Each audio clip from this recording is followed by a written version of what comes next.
أعوذ بالله من الشيطان الرجيم. بسم الله الرحمن الرحيم. وأقسموا بالله جهد أيمانهم لئن جاءتهم آية ليؤمنن بها قل إنما الآيات عند الله وما يشعركم أنها إذا جاءت لا يؤمنون. یہ لوگ اللہ کی کڑی قسمیں کھا کر کہتے ہیں کہ اگر ان کے پاس کوئی نشانی آ جائے تو وہ ضرور ایمان لائیں گے. کہو نشانیاں تو اللہ ہی کے پاس ہیں، اور تمہیں کیا معلوم کہ اگر وہ آ بھی جائیں تو وہ ایمان نہیں لائیں گے. یہ سورہ انعام کی 109 نمبر کی آیت ہے. اس میں وہ کفار اور مشرکین کے جو مطالبات معجزوں کے تعلق سے ہوتے تھے اس کا بیان ہے کہ وہ قسمیں کھا کھا کر کہتے تھے کہ اگر ہمارے سامنے کوئی ایسی نشانی آ جائے جو ہم چاہ رہے ہیں تو ضرور ہم ایمان لے آئیں گے. اس میں اللہ تعالیٰ فرما رہے ہیں کہہ دو ان سے کہ معجزات کا دکھانا اللہ تعالیٰ کی قبضہ قدرت میں ہے، انہی کے ہاتھ میں ہے، وہ جب چاہیں اسے ظاہر کرتے ہیں. اور تمہیں کیا معلوم کہ اگر وہ آ بھی جائے معجزات تو بھی تم ایمان نہیں لاؤ گے. وَنُقَلِّبُ أَفْئِدَتَهُمْ وَأَبْصَارَهُمْ كَمَا لَمْ يُؤْمِنُوا بِهِ أَوَّلَ مَرَّةٍ وَنَذَرُهُمْ فِي طُغْيَانِهِمْ يَعْمَهُونَ. ہم اسی طرح ان کے دلوں اور ان کی نگاہوں کو الٹ رہے ہیں جس طرح یہ پہلی بار اس پر ایمان نہیں لائے، اور ہم انہیں چھوڑ رہے ہیں کہ اپنی سرکشی میں بھٹکتے پھریں. یہ پہلی بار ان کے سامنے جب حق پیش کیا جا چکا ہے اور وہ اس پر ایمان نہیں لائے، ان کے دل میں جو ہے تنگی پیدا ہوئی، تو اللہ تعالیٰ کی سنت اور قانون فطرت یہی ہے کہ جو الٹی سوچتا ہے حق کے سامنے آ جانے کے بعد بھی اس کو قبول کرنا نہیں چاہتا، تو پھر ایسے لوگوں کو معجزے دکھانا بھی کوئی نتیجہ بخش نہیں ہو سکتا، اور نہ ہی وہ ایمان لانے والے بندے ہوتے ہیں. تو اس میں یہ بات کو واضح فرما دیا گیا کہ حق کے سامنے آنے کے بعد چاہیے کہ ایک شریف انسان اور سمجھدار انسان ہے تو حق کو قبول کر لینا چاہیے اور اپنی پرانی جو روش ہے اس سے باز آ جانا چاہیے، ورنہ اللہ تعالیٰ ایسی گمراہی میں چھوڑ دیتے ہیں کہ وہیں پر اندھے ہو کر رہ جاتے ہیں. وَلَوْ أَنَّنَا نَزَّلْنَا إِلَيْهِمُ الْمَلَائِكَةَ وَكَلَّمَهُمُ الْمَوْتَى وَحَشَرْنَا عَلَيْهِمْ كُلَّ شَيْءٍ قُبُلًا ما كانوا ليؤمنوا إلا أن يشاء الله ولكن أكثرهم يجهلون. اگر ہم ان کی طرف فرشتے اتار دیتے اور مردے ان سے باتیں کرنے لگتے،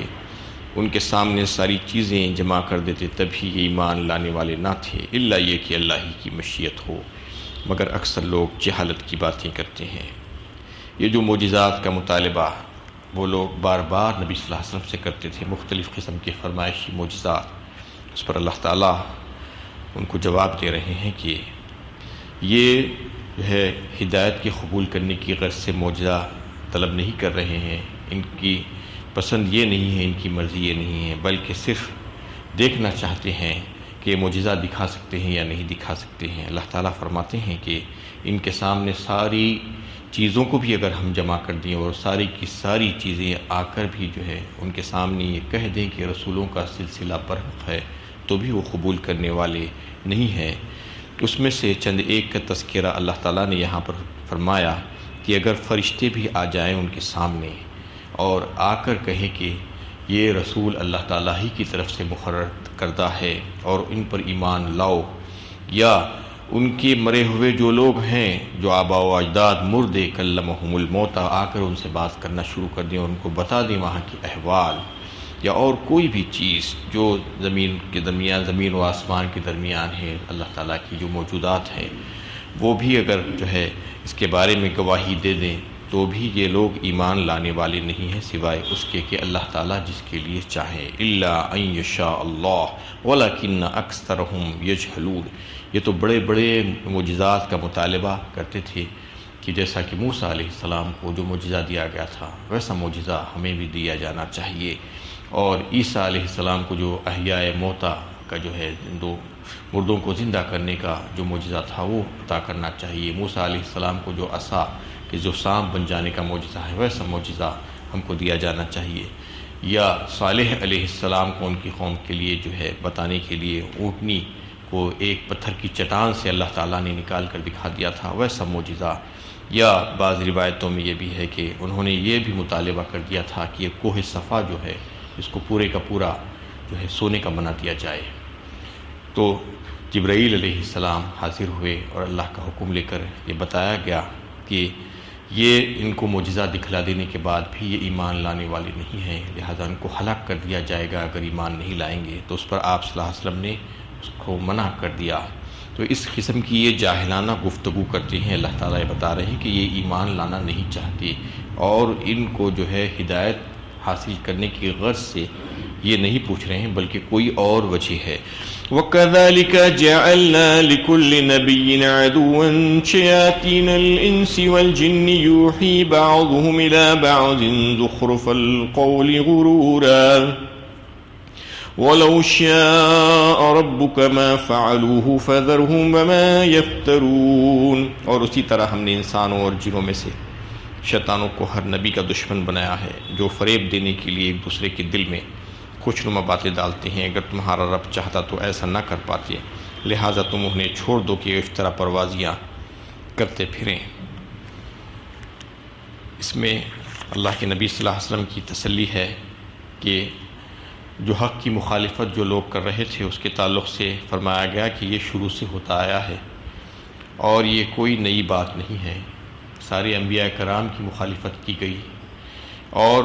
ان کی راہ میں روڑے اٹکائے گئے اور ان کو تکلیفیں اور ایذائیں پہنچائی گئی، ان کی تکذیب کی گئی۔ آپ کے ساتھ بھی ایسا ہی معاملہ ہو رہا ہے۔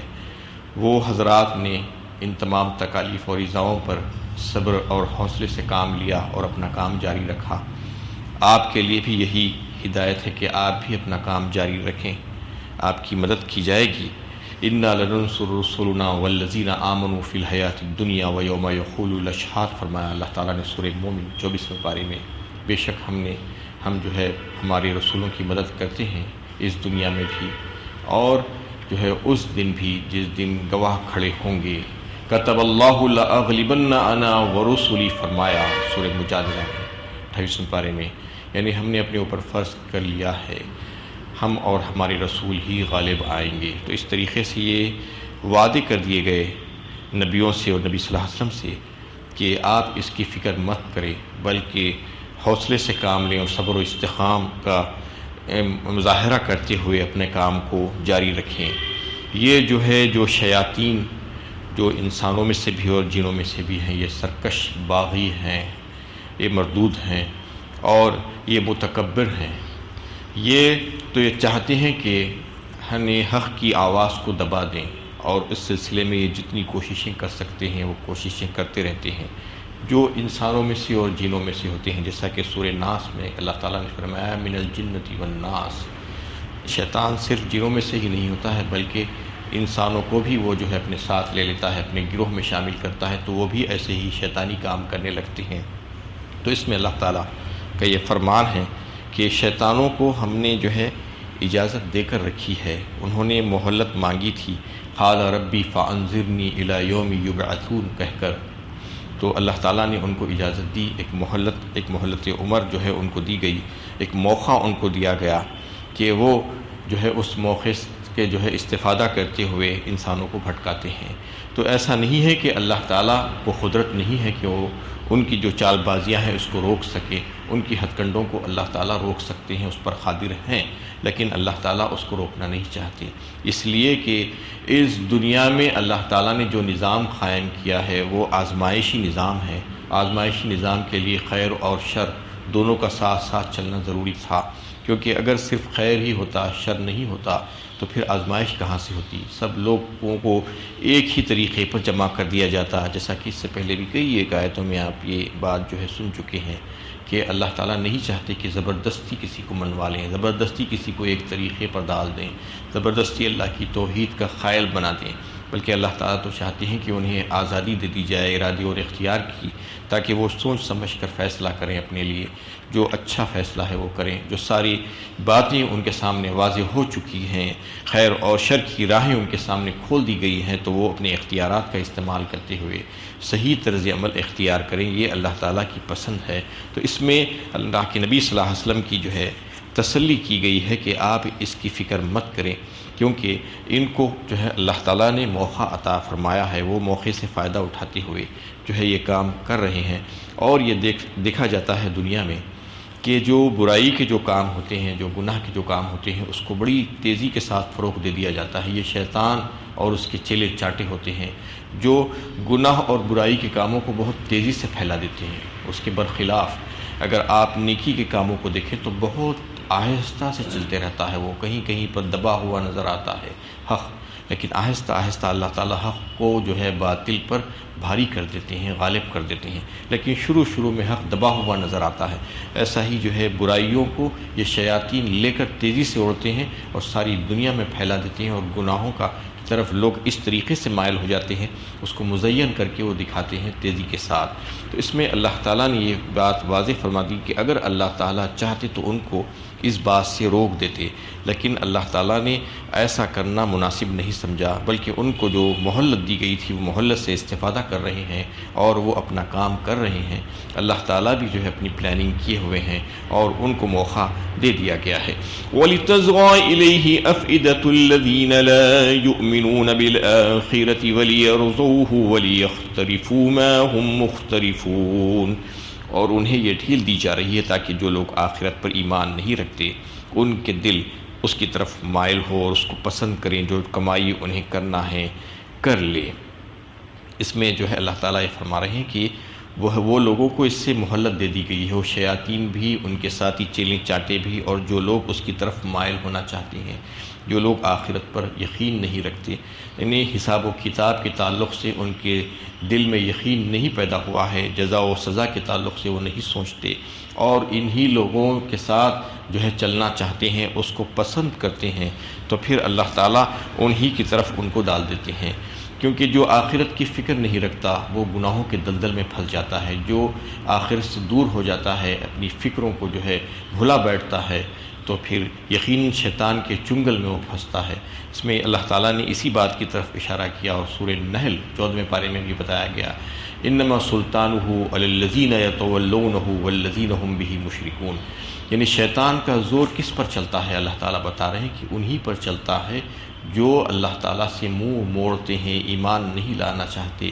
اور ان لوگوں کو اپنا دوست بناتے ہیں، تو پھر وہ مشرکین کے اوپر شیطان کا زور چلتا ہے۔ انہ لیس لہ سلطان علی الذین آمنوا وعلی ربہم یتوکلون فرمایا، اور ان لوگوں پر بالکل بھی زور نہیں چلتا جو ایمان لا کر اللہ تعالیٰ پر بھروسہ رکھتے ہیں، تو پھر شیطان کا زور ان لوگوں پر نہیں چلتا۔ جو اللہ تعالیٰ سے زیادہ قریب ہونے کی کوشش کرے گا، اس کے احکامات کی پابندی کرنے کی کوشش کرے گا، تو پھر اللہ تعالیٰ اس کی حفاظت فرماتے ہیں شیطان کے نرغے میں آنے سے، شیطان کے جو داؤ ہے اس سے اس کو بچاتے ہیں، کیونکہ شیطان لوگوں کو دھوکے دے کر خوشنما کر کے دکھاتا ہے چیزوں کو،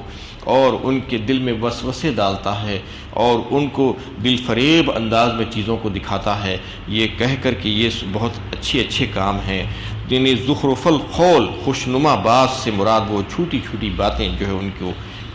پرکشش بنا دیتا ہے۔ جیسا کہ مثال کے طور پر قرآن میں جب مردار کی حرمت کا بیان آیا تو کفار نے لوگوں کو ورغلایا کہ دیکھو یہ کیسے مسلمان ہیں کہ اللہ تعالیٰ کے مارے ہوئے کو حرام کہتے ہیں اور اپنے خود کے مارے ہوئے کو حلال کہہ دیتے ہیں، جبکہ اللہ تعالیٰ نے خود وہ طریقہ سکھلایا ہے اور اللہ تعالیٰ کا نام لے کر جانور کو ذبح کیا جاتا ہے، لیکن اس کے باوجود لوگوں کو گمراہ کرتے ہیں۔ اور کئی ایسی جو ہے مثالیں ہیں دنیا میں کہ لوگوں کو بہکانے اور گمراہ کرنے یہ شیاطین مسلسل لگے ہوئے ہیں موجودہ زمانے میں، جو چکنی چپڑی باتیں جو پیش کی جاتی ہیں کہ یہ سب مذہب سچے ہیں، کوئی بھی مذہب اختیار کر لو، سب راستے خدا ہی تک پہنچتے ہیں، یہ فلسفیانہ باتیں چلنے والی نہیں ہیں، نہیں ہو سکتے سب مذہب سچے۔ ان الدین عند اللہ الاسلام ومن یبتغی غیر الاسلام دینا فلن یقبل منہ فرما دیا اللہ تعالیٰ نے سورہ آل عمران میں، یعنی دین تو دین اسلام ہی ہے اللہ تعالیٰ کے نزدیک، اور جو کوئی دین اسلام کے علاوہ اور کوئی دین تلاش کرنے کی کوشش کرے گا تو ہرگز اس سے قبول نہیں کیا جائے گا۔ اور وہ خسارہ اٹھانے والوں میں سے ہو جائے گا۔ تو یہ اس طریقے سے بہکا بہکا کر لوگوں کو گمراہ کرنے کی کوشش کرتے ہیں، نسل انسانی کے تعلق سے مختلف یعنی ایسے دل نشین انداز میں لوگوں کو سمجھاتے ہیں کہ فیملی پلاننگ کر لو، ہم دو ہمارے دو، یعنی ایک ہی بچہ ہونا چاہیے، زیادہ نہیں ہونا چاہیے۔ اس قسم کی باتیں لوگوں کے دلوں میں دا کر ان کو یہ قائل کرانے کی کوشش کرتے ہیں کہ ان کی تعلیم کا کیا ہوگا، ان کی تربیت کا کیا ہوگا، زیادہ ہو جائیں گے تو خراب ہو جائے گا معاملہ۔ یہ سب باتیں کر کے گمراہ کرنے کی کوشش کرتے ہیں۔ مستقل انداز میں جو ہے وہ لوگ لگے ہوئے تھے، وہ شیاطین عورتوں کی مردوں کے ساتھ برابری، مساوات کی نعرہ لگاتے ہیں۔ یہ بھی شیطانی نعرہ ہے۔ عورت اور مرد برابر نہیں ہو سکتے۔ اللہ تعالیٰ نے دونوں کو الگ الگ رکھا ہے، الگ الگ پیدا فرمایا ہے، دونوں کی ساری باتیں الگ الگ ہیں، زمین و آسمان کا فرق ہے، لیکن مساوات کی بات آج دیکھیے آپ، ساری مغربی تہذیب نے جو ہے اس بات کو لے کر آگے بڑھا دیا اور شیاطین اس کو ساری دنیا میں پہنچا دیے۔ تو یہ شیاطین اس قسم کی دل فریب باتیں اور نعرے لگا کر لوگوں کے دلوں میں وسوسے ڈال کر دھوکہ اور فریب دینے کی کوشش کرتے ہیں۔ افغیر اللہ ابتغی حکما وهو الذی انزل الیکم الکتاب مفصلا والذین آتیناہم الکتاب وَلِتَصْغَىٰ إِلَيْهِ أَفْئِدَةُ الَّذِينَ لَا يُؤْمِنُونَ بِالْآخِرَةِ وَلِيَرْضَوْهُ وَلِيَخْتَرِفُوا مَا هُمْ مُخْتَرِفُونَ أَفَغَيْرَ اللَّهِ أَبْتَغِي حَكَمًا وَهُوَ الَّذِي أَنزَلَ إِلَيْكُمُ الْكِتَابَ مُفَصَّلًا وَالَّذِينَ آتَيْنَاهُمُ الْكِتَابَ يَعْلَمُونَ أَنَّهُ مُنَزَّلٌ مِّن رَّبِّكَ بِالْحَقِّ فلا تکونن من الممترین۔ کیا میں اللہ کے سوا کوئی اور فیصلہ کرنے والا تلاش کروں، حالانکہ وہی ہے جس نے تمہاری طرف کتاب نازل کی ہے، جو کھول کھول کر باتیں بیان کرنے والی ہے، اور جن کو ہم نے اس سے پہلے کتاب عطا کی ہے وہ جانتے ہیں کہ یہ تمہارے رب کی طرف سے حق کے ساتھ نازل ہوئی ہے، لہٰذا تم شک کرنے والوں میں سے نہ ہو جاؤ۔ یعنی اس میں یہ بات کو واضح کر دیا گیا کہ اللہ تعالیٰ نے جو فیصلے ہمارے لیے کرے ہیں وہ سب سے بہترین اور اچھے فیصلے ہیں۔ جو حکم ہمیں دیے ہیں، جو ہدایتیں ہمیں دی ہیں، اس پر عمل کرنے سے ہمارے لیے فائدہ ہی ہے، اور جن کاموں سے ہمیں منع کیا گیا ہے، روکا گیا ہے، اس میں ہمارے لیے نقصان ہے۔ تو اس میں سوالیہ انداز میں پوچھا گیا کیا ہے کہ اللہ تعالیٰ نے ہمارے لیے جو فیصلہ کیا ہے وہ فیصلے کو چھوڑ کر ہم اپنے فیصلے کسی اور سے کروانے کے تلاش کریں، یہ کیسے ہو سکتا ہے؟ یہ بالکل ممکن نہیں ہے ہمارے لیے۔ اللہ تعالیٰ ہی کو حق ہے کہ کسی چیز کو حلال اور کسی چیز کو حرام کر دیں، اور کسی چیز کا حکم دے کرنے کا اور کسی چیز سے منع کریں، یہ اس کے علاوہ اور کوئی نہیں کر سکتا۔ لہٰذا ہم اللہ ہی کا فیصلہ مانتے ہیں۔ اس میں قرآن کے جو ہے کچھ صفات کا تذکرہ فرمایا گیا کہ اس کے جو کمالات ہیں اس میں سے ایک تو یہ کہ یہ اللہ تعالیٰ ہی کی طرف سے نازل شدہ ہے، یہ کوئی انسانی کلام نہیں ہے۔ سب سے پہلی بات وَهُوَ الَّذِي أَنزَلَ إِلَيْكُمُ الْكِتَابَ، آپ کی طرف جو کتاب نازل کی گئی ہے اس میں کوئی شک نہیں ہے کہ وہ کوئی انسانی کلام نہیں ہو سکتا، بلکہ اللہ ہی کا جو ہے بھیجا ہوا کلام ہے، اور وہ موجز کلام ہے، کامل ہے، اس میں کسی قسم کی کوئی کمی نہیں ہے، عاجز کر دینے والا ہے لوگوں کو۔ یعنی اس وقت سے لے کر آج تک اور قیامت تک جو ہے یہ چیلنج برقرار ہے کہ اگر کوئی یہ کہتا ہے کہ یہ انسانی کلام ہے تو تم بھی انسان ہو، تم بھی اس جیسی ایک صورت بنا کر لا کر دکھا دو، لیکن کوئی ابھی تک نہیں لا سکا۔ اور پھر فرما دیا گیا کہ یہ مفصل کلام ہے، کتاباً احکمت آیاتہ ثم فصلناہ من لدن حکیم خبیر، فرمایا سورہ ہود میں شروع ہی میں۔ یعنی یہ کتاب کو اللہ تعالیٰ نے پہلے محکمات یعنی ضروری احکامات دیے، اس کے بعد اس کی تفصیل بیان فرمائی گئی، ساری بنیادی باتیں اور احکامات اور مضامین اس میں جو ہے شامل کیے گئے جو انتہائی ضروری تھی انسان کی صلاح و فلاح کے لیے۔ اور پھر آخر میں چوتھی بات یہ کہ وہ اہل کتاب اس قرآن سے پہلے